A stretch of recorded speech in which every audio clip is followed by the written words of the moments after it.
Hey, what's up, everybody? Welcome to today's edition of the Gripe Session podcast. We are on episode number 54. That's right, 54 episodes of the Gripe Session. Whoever would have thought that would have ever happened? Well, first and foremost, I want to thank everybody for subscribing and downloading the podcast on whatever media that you use podcasts, and also to those watching on YouTube right over here. Before we get into it today, I want to talk to you a little bit about today's episode. Now, today's episode has to do with real estate. And exactly what it has to do with real estate, we all talk about the slowdown in the economy. We talk about inflation on these podcasts over the last couple of times. But how has that affected the real estate market? And better yet, what does that mean for you as a buyer? We'll talk about it next.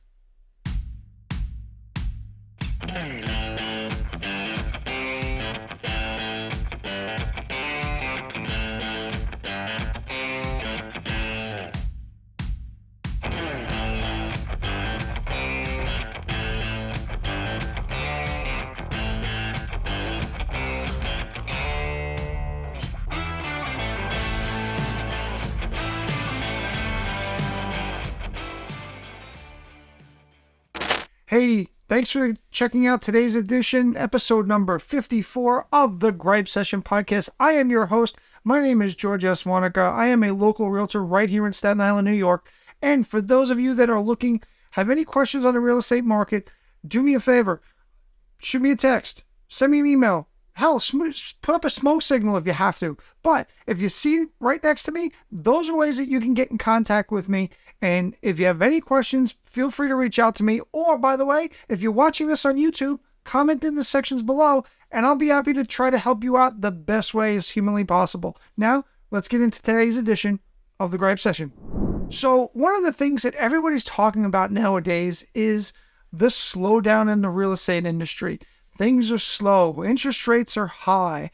What does that mean for me as a buyer? Should I have more negotiating power? And quite honestly, the answer to all of those questions is yes. But, ladies and gentlemen, there is a big difference as to negotiating and negotiating powers, right? The first thing that most people talk about nowadays is, how much can I get off the price of the house? I could tell you, I've seen offers recently coming $100,000 below the asking price, $80,000 below the asking price. And you know what? I've seen all of those offers. And you know what else I've seen? None of them getting accepted. That's right. None of those offers are getting accepted. The market is not to the lengths where you could be making offers which quite honestly border on stupidity. $100,000 below an asking price or $80,000 below the asking price is not going to put you, in a good position to buy that property. It's basically that you're looking to steal something, right? No homeowner is going to want to deal with that. That's first and foremost.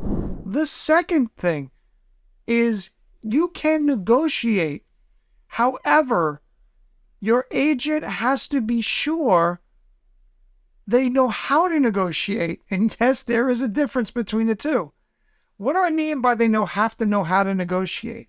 Well, quite honestly, if your agent is all they're doing is giving the information to you, but not giving you information back, what do I mean by that? If the agent is talking to you in regards to plugs and how much you want to have plugs replaced, and the agent knows what they're talking about and knows how much money it is to replace those plugs, and is not giving you some pushback, meaning, these couple of line items that you might have might be legitimate, but these are your bigger ticket. Those are the ones we really want to concentrate on, not everything. And quite honestly, you have to question the kind of negotiating tactics that your agent has, first and foremost. Right now, real estate agents around the country are negotiating. This is not like months before where we were getting offers at asking price, over asking price. Now, it does happen on occasion for some properties, but it's not every property. And that's the thing that people need to understand. Ladies and gentlemen, you as a buyer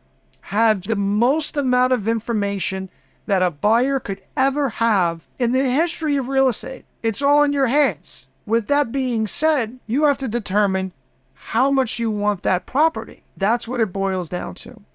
So a lot of people have been coming to me lately and saying, listen, I hear the market's not that good. We want to start at a number. We want to start at this. We want to start at that.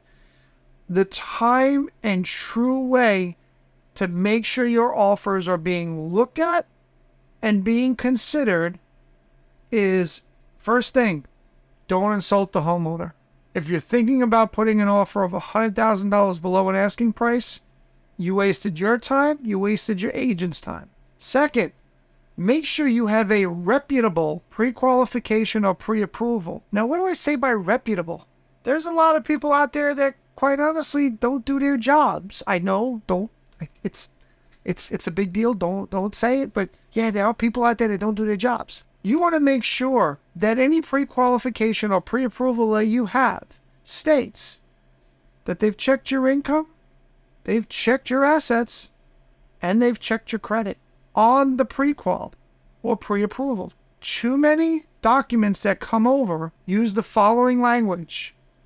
Based on the information that you provided to us, and that doesn't help anybody. And it doesn't help you to put you in a good negotiating position, right? Because based on the information, we could have had a conversation. You told me any of this. I didn't check it. But guess what happened?